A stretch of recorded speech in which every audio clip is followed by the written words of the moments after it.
The crowd had seen it 98 times before, but the 99th felt like a final judgment. You are slower than the mud, Kaito. That's it. You are done. Off the pitch. The bench swallowed him whole. His number 10 just a stain on the grass. A ghost among the living. Hours later, under a fog that erased the stadium, he dragged a ball onto the practice pitch, the mud sucking at his cleats. I can't beat him. I can't beat anyone. Not even the empty net. He closed his eyes and ran, and his body betrayed physics. A mirror image peeling away from his side. A perfect copy flickered left, while the real Kaito ghosted right, untouched by any defender. The ball rolled into nothing, as if the net had swallowed it, and Kaito crumpled to the mud, blood streaming from his nose. What was that? I didn't. I couldn't have done that. He lay in the mud until the cold seeped in, then stumbled home to an empty room. Tomorrow night, I'll try again. It wasn't a fluke. The next night, under the same fog, he sprinted and the image flickered into existence, a perfect twin peeling away. The ball hit the net, but the recoil slammed him, blood trailing from his nose. Harsher than before, but I controlled it. I can do this. He drilled the feint until his legs gave out, each repetition carving exhaustion into him. Keep it secret. No one can know. They'd bench me for good. In the locker room the next morning, his reflection turned its head a split second before he turned his own. That wasn't me. That wasn't me at all. The reflection froze, a perfect mirror again. But something behind the glass was watching. The game was slipping away. Coach Takeda glanced at the bench and pointed at Kaito, his expression a mix of desperation and disgust. You've got 5 minutes, Kaito. Don't make this the 100th loss. If I use it, maybe I can finally prove I am not useless. Kaito faced Riku near the box. The stadium noise faded into a single heartbeat. You still don't have a move that works, Kaito. Quit wasting everyone's time. Kaito closed his eyes for a fraction of a second. When they opened, a ghostly double burst from his frame. Darting left, Riku tackled empty air. Kaito glided past and slotted the ball into the net. The stadium fell into a vacuum of silence. Kaito touched his nose. His fingers came away red. A cold void opened in his chest, as if a part of him had been scooped out. It worked. But something's wrong. I feel less. And that smile I felt, it wasn't mine. It was hungry. After the final whistle, Kaito lingered in the locker room long after the others left, alone with the mirrors. Just stress. The nosebleed. It's making me see things. But then his reflection dragged a finger under its nose, smearing a red line that wasn't there on his own face. It's tasting it.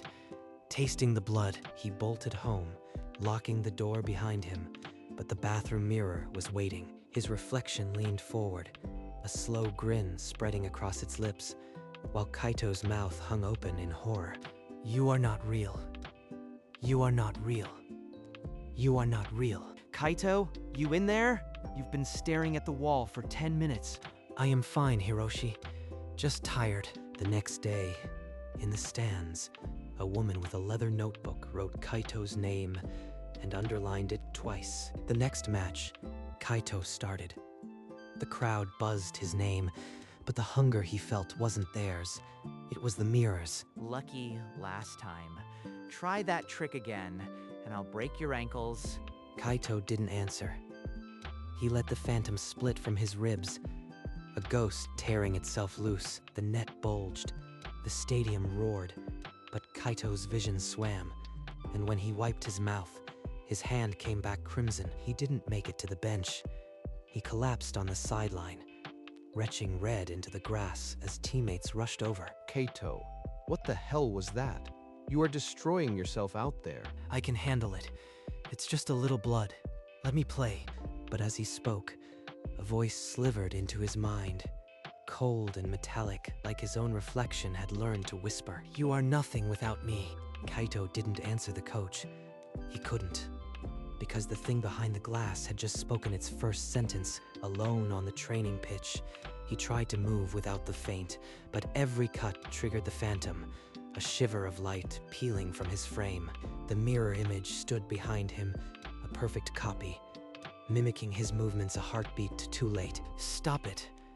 I didn't call you. Stay in the glass." He drove his fist into the shard, scattering pieces, but the grin remained, floating in every fragment. "Why won't you just stay in the mirror? It's feeding on every loss of control." Getting bolder. As he stumbled off the pitch, a woman in glasses stepped into his path, her notebook already open. Kaito, I'm Yuna. I represent a club that values unique talents. "Not interested. I don't need a scout." Think about it. You have a gift, but it's eating you. We can help. The whistle blew. Kaito faced Riku again, the stadium roar fading to a buzz in his ringing ears. You look half dead. You should have stayed on the bench. He summoned the feint, but the reflection twisted, deliberately juking wrong, yanking him off balance. He stumbled, the ball rolling free for a split second that stretched into forever. He lunged, toe poking the ball past the keeper. But the effort tore an inhuman cry from him. Before the net rippled, Kaito hit the ground, blood pooling from his nose and mouth. They carried him off on a stretcher, an oxygen mask on his face, the cheers turning to horrified silence. You are out of the next match. We need you for the cup final, but not like this, not dead. It wanted me to fall. It's not just draining me, it's trying to replace me. Lying there, Kaito understood. The thing in the mirror wasn't his weapon anymore. It was his executioner. At home, the mirror didn't just reflect, it opened. The image stepped out, a perfect copy, and stood as if waiting. It's not waiting for me to summon it anymore. It just exists. On the training pitch, Kaito froze mid-drill, but the reflection didn't. It completed the feint, ghosting past cones without him. I didn't move. That was it. Moving my body like a puppet. From the sideline, Hiroshi glanced at a window. The reflection didn't match. One still, one in motion. "Kaito, your shadow. It's not right. It's moving on its own." Kaito whipped around, but the double had already merged back into the glass. A cruel illusion. "Just the light, Hiroshi. I haven't slept well, that's all." Hiroshi stared a moment longer, then nodded, but his eyes stayed sharp with doubt. He saw. "If I don't end this, everyone will know." That night, in a forgotten corner of the library, Kaito found a book bound in crackling leather. Its pages yellow with age. The chapter on doppelgangers described a parasitic twin born of despair, feeding on its host's life force. A vivid illustration showed a glowing figure draining color from a human form, replacing it with a grinning copy. Every feint, every split. I was feeding it. It's not a move, it's a parasite. If I use it again, it'll drain the last of me. I'll be replaced. I have to stop. But at training, the coach's whistle cut his resolve. The team was dragging without his feints. Kaito, the cup final is in days. Use the move, or you'll cost us everything. They can't win without it. And the reflection knows it. It's already grinning. The reflection's voice curled through his skull. A promise of flawless victory, if only he'd let it take the wheel. I am trapped. Use the feint and die. Or refuse and lose everyone I've ever cared about. Hiroshi, I need to show you something. It's going to sound insane. Kaito, you look like death. What's going on? The feint. It's not a trick. There's something in the mirror, and it's been feeding on me. He dragged Hiroshi to the mirror. As they watched, Kaito's reflection raised one hand, while his own hand stayed still. Your hand. It moved on its own. How is that possible? Before Kaito could answer, he doubled over, blood splattering the sink. His legs gave out, and he crumpled to the floor. The doctor says you are pushing past your limit, Kaito, but the team can't win without you. I can't stop now. The final is everything. The reflection's voice clawed through his skull, drowning out the coach. You are already dead. Give me the wheel and I'll win for you. I'd rather die as myself than win as a hollow shell. The practice match was a formality, but Kaito felt the reflection coiling in his chest, testing its hold. As he sprinted at the goal, his body seized.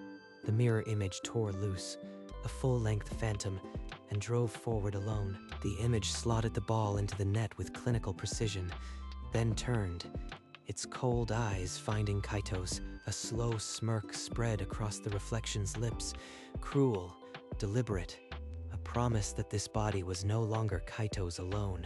It walked back, merging into him with a jolt that stole his breath, leaving the taste of ozone and iron on his tongue. What was that light? Never mind. Keep your head in the game. Kaito, you went completely still for a second. Are you all right? It didn't just move. It played without me. It scored without me. The truth sliced through him. The reflection could replace him for a moment, a match, or a lifetime. And he'd be a passenger in his own skin. If it separates in the final, I'll lose everything. Not just the game. My life. The reflection's voice slivered into his mind. Let me take control. I'll make the pain stop. You are the pain. I won't let you wear my skin. The league match started without him. From the bench, Kaito watched the scoreboard twist against his team. Kaito, get in. If you can't do the feint, just keep the ball. Play simple. No mirror. Prove you are more than a parasite's host. Without that ghost trick, you are just the same broken clock, ticking slower every year. Kaito cut left, but his foot snagged the mud. Riku swept the ball away. A simple tackle, a devastating verdict. The crowd laughed, not the roar of a stadium, but the sharp, familiar jeer of 99 losses rolling into 100. He dragged himself to the bench as the final whistle sounded, the number on his back feeling heavier than a tombstone. It was right. Without the feint, I am worthless.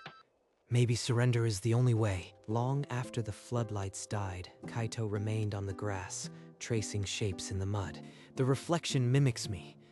But what if I make it mimic a lie? Under the same moon that witnessed his first miracle, he began a different kind of drill. He faked a cut left. But when the mirror followed, he yanked it right, a double bluff that left the phantom stumbling. The mirror image dissolved, reabsorbing into his chest with a gasp instead of a wound. No blood, no void. I can trick it. I can force it back before it drains me. This is the key. Through the night, he drilled the counter feint, each repetition sharpening the tether between his soul and his shadow. The reflection caught on. Its voice grew jagged, no longer coaxing but commanding. You cannot leash me. I am the real. You are the imitation. You are the parasite. And parasites can be starved. He collapsed into the grass as dawn grayed the sky, a coiled plan burning where despair had lived. The Cup final stadium blazed with fireworks and 60,000 voices. But for Kaito, the world had narrowed to a single heartbeat. In the tunnel, he felt the reflection solidify beside him, a cold presence that his teammates couldn't see, but he could no longer ignore. Kaito, you don't have to prove anything today. If your body gives out, we pull you. This isn't about proving anything. It's about finishing it. Riku stood at the center circle, arms crossed, his smirk a familiar wound. The ball between them felt like a loaded die. 100th time's the charm, Ghost Boy. Let's see if you can even stand when I'm done. You are not facing just me today, but only one of us walks off this pitch. On the sideline, the trophy gleamed under the floodlights, a cold promise that meant nothing if he lost himself to reach it. Kaito, don't let that thing win. We've got your back, no matter what. The referee's whistle cut the air. Kaito inhaled, and the reflection inhaled with him. The dance on the razor's edge had begun. Kaito moved like a rusted machine, every touch forced, the ball a foreign weight at his feet. Hold it together. Don't split. Not yet. Whenever he neared the box, the phantom tugged a violent shiver that threatened to tear his body in two. What's wrong, Ghost Boy? Forgot how to disappear. Kaito backed away, passing back, buying seconds. The reflection's whisper became a screech. Not here. I choose the moment. Not you, halftime. Kaito collapsed onto the bench, his reflection in the water bottle, wearing a smirk that his own face couldn't muster. You are holding back. One moment of that magic, Kaito. That's all we need. Magic that will kill me. But if I don't, the scoreboard held at 0-0. But Kaito's internal clock was racing towards 0. The ball came to Kaito at the edge of the box, and Riku's shadow fell over him like a closing gate. No tricks this time, Ghost Boy. I am almost disappointed. This is the moment. I have to make it obey a lie. He faked a hard cut left, and the mirror image shot that way, obedient to his feint, but not to his will. Then he yanked the tether. Not with muscle, but with will. And the mirror stumbled, its path collapsing as Kaito drove right. He was through. The goal yawned open. But the enraged mirror lunged from the other side. A tackle born of spite. Kaito's shot skewed. The ball spun wide, and he hit the turf with the mirror's howl ringing in his skull. I can trick it, but it still has claws. I am not dead yet, but neither is it. Almost, Ghost Boy. But almost doesn't put points on the board.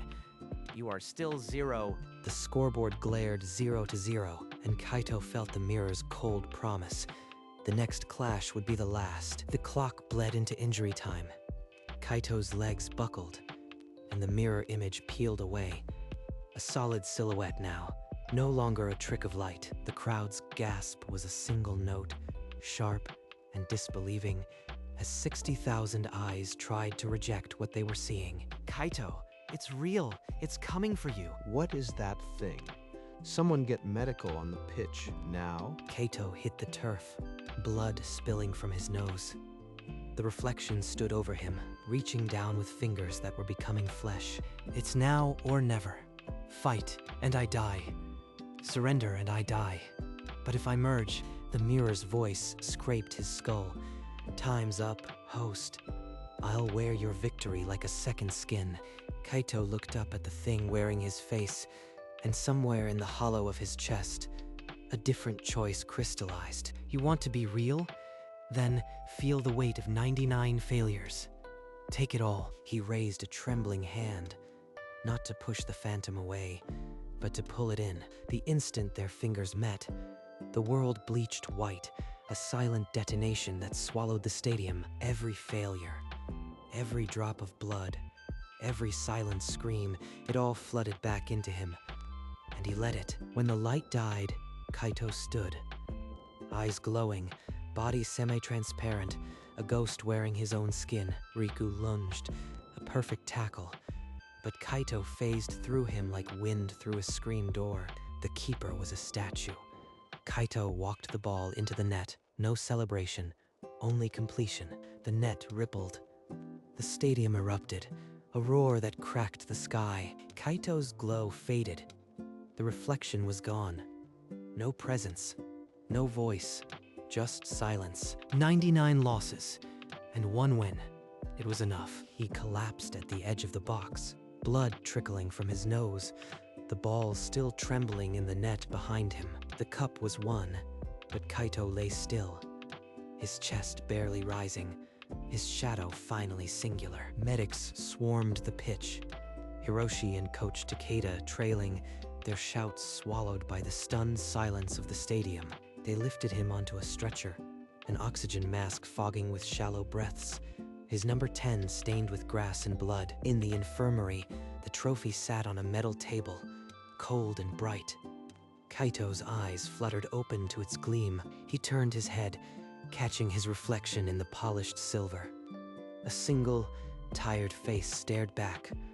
No grin, no other. It's really gone. I am alone in here. Kaito, you are awake. Coach, he's awake. You insane kid.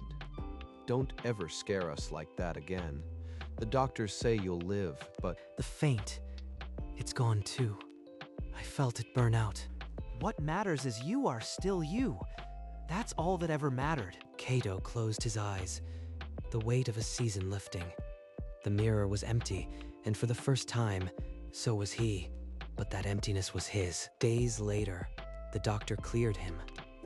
Physically, he was intact, but Kaito knew the hollow ache went deeper than any scan. Great news. We need to start planning the preseason. Your spot's guaranteed. Kaito. Coach, I am not coming back. I am retiring. Retire?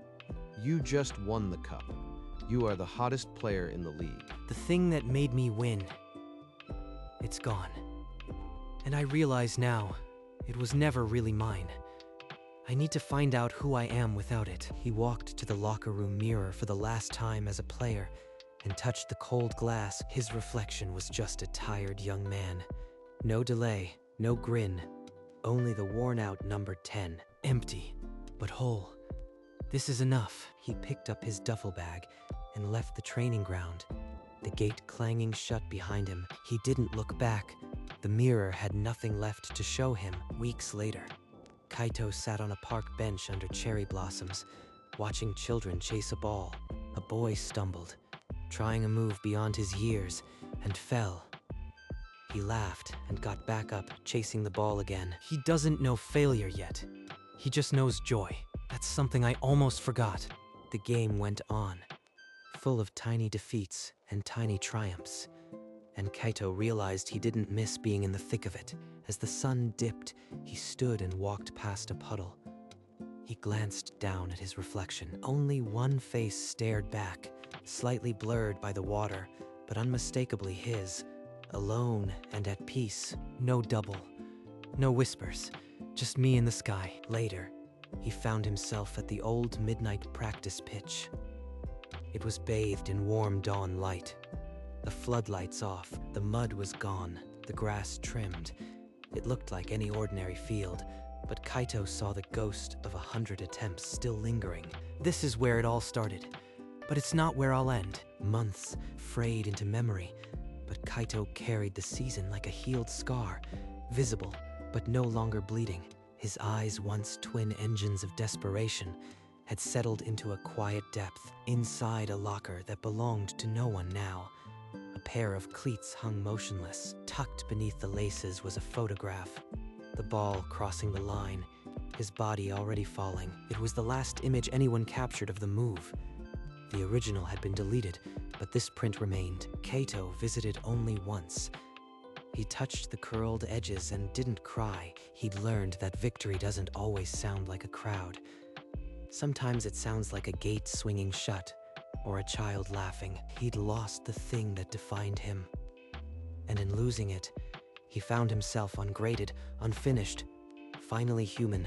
The photograph faced the locker wall, no longer a shrine but a footnote, and Kaito walked forward, a single shadow stretching into a horizon that asked nothing of him but to exist.